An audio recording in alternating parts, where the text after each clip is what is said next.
그래서 두 번째로는 지금 말씀드린 건 물에 대해서 얘기를 했고요. 두 번째는 붓에 대해서 얘기를 좀 드리겠습니다. 붓은 여러분들이 물을 이동시키는 도구라고 좀 생각을 하셨으면 좋겠어요. 물감을 칠하는 도구가 아니라 물을 이동시키는 도구다. 그러면은 여러분들 수채화 붓에 여기에 이제 수채화 붓이 있는데 이런 수채화 붓에 물을 이제 찍으면 이 안에 물이 머금게 되잖아요. 스포이드처럼. 그러니까 물을 흡수를 하고 있는 거죠. 그러니까 스포이드는 내가 이렇게 물을 짜면서 이제 물을 뱉어내지만 얘는 지면에 닿으면서 물을 뱉어내게 돼요. 그러면 이 힘에 따라서 여러분들이 물을 더 많이 뱉어내게 되고 덜 뱉어내게 되고 하는 힘으로 여러분들이 이 붓을 누르는 힘으로 얘가 물을 조절할 수 있게 되는 거예요. 물론 이 안에 들어가는 물의 양도 여러분들이 조절을 해야 되는 거죠. 그러니까 물을 여러분들이 그냥 물감만 칠한다 이렇게 생각하시면 이게 왜 컨트롤이 안 되지? 이렇게 생각하시는데 이 안에 물이 담기고 이건 스포이드고 이 안에 물이 담기고 내가 이 붓에 그 누름으로써 붓을 그 필압으로 조절함으로써 여러분들이 물을 이 붓이 뱉어내게끔 만든다라고 생각을 하시는 그런 원리로 좀 생각을 하셨으면 좋겠어요.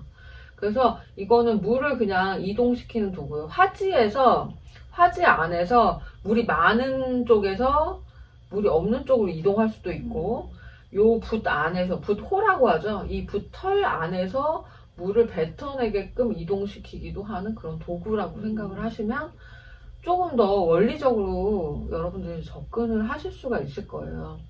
그럼 선생님 이게 붓도 저희가 보면 네. 이 털이 네. 털의 정말 중요성도 네. 얘기를 안 할 수가 없을 것 같아요. 맞아요. 그러니까 아무래도 이 털이 네. 물을 잘 많이 머금을 수 있는 붓을 사용하는 게 조금 더 수월하지 않을까라는 생각이 드는데. 그렇죠. 근데 이제 두 가지가 있어요. 이 붓도 여러분들 그냥 인조모 붓이 있고 이렇게 뭐 동물털 붓이 두 가지로 있거든요. 수채화 붓이. 그런데 그 인조모 붓은 물을 많이 머금지는 않지만 굉장히 탄력성이 있고 여러분들이 붓질을 하기가 되게 쉬워요. 물을 좀 많이 하면 물이 뚝뚝 흘러요.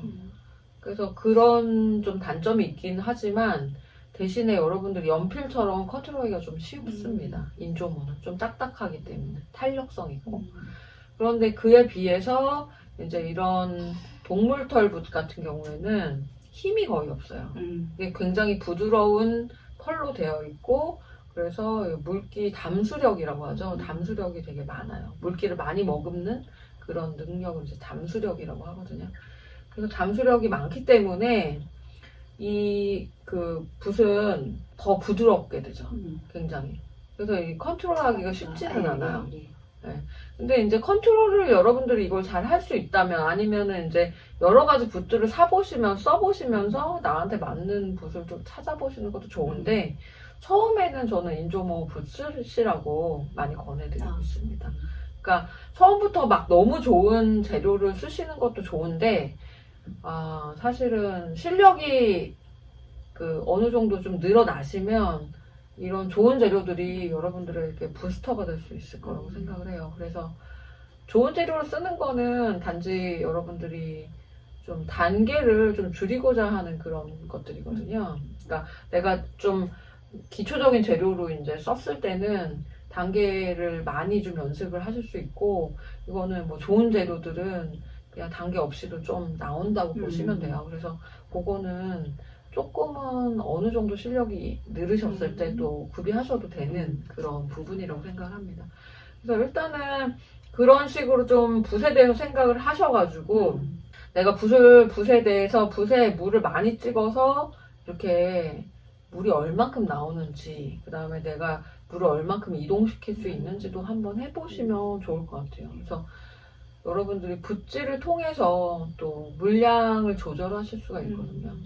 그래서 그 붓질을 할 때 눌러서 쓰는 걸 좀 붓을 무겁게 쓴다고 하고 그러니까 좀 스치듯이 쓰는 그런 붓질을 가볍게 쓴다고 얘기를 많이 하는데 여러분들 붓을 눌러서 쓰시면은 그 종이에 대한 마찰이 음. 굉장히 커지거든요.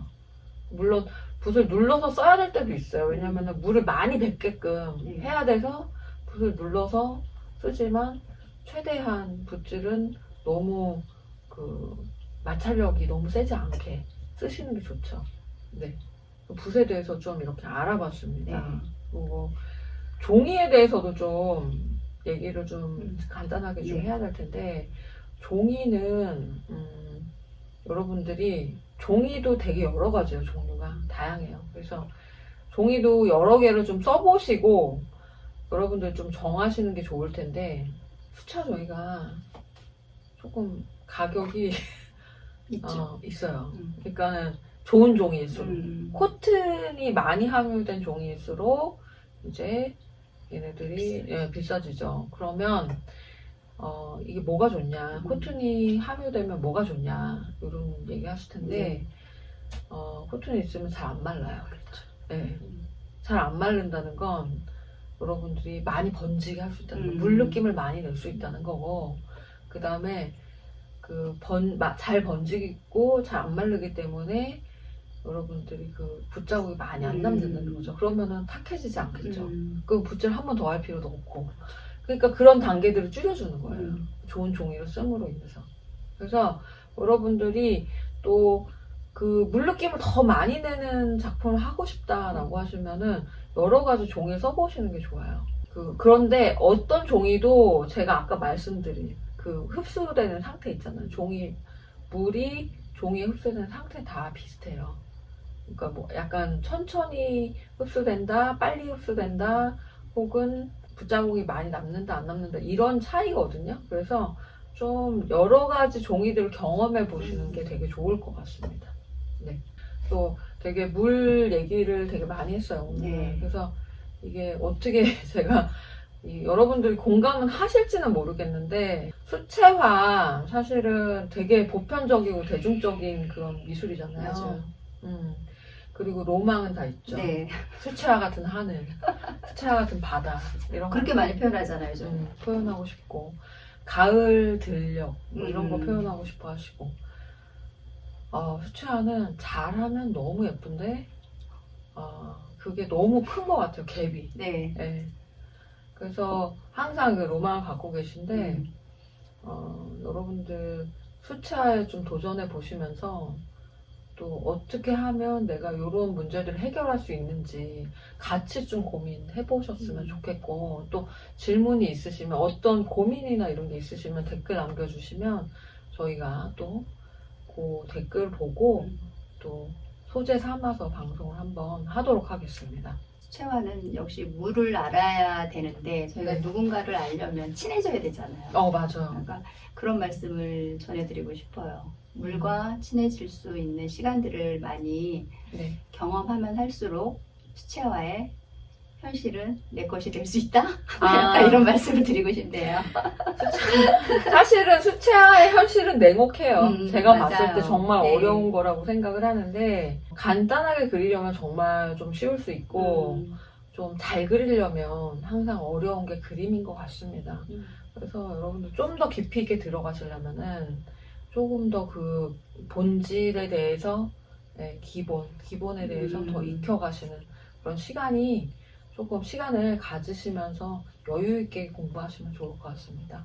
그럼 오늘 여기까지 하도록 하겠고요. 다음 시간에 또 은옥 선생님과 함께 강좌 영상으로 찾아뵙도록 하겠습니다. 감사합니다.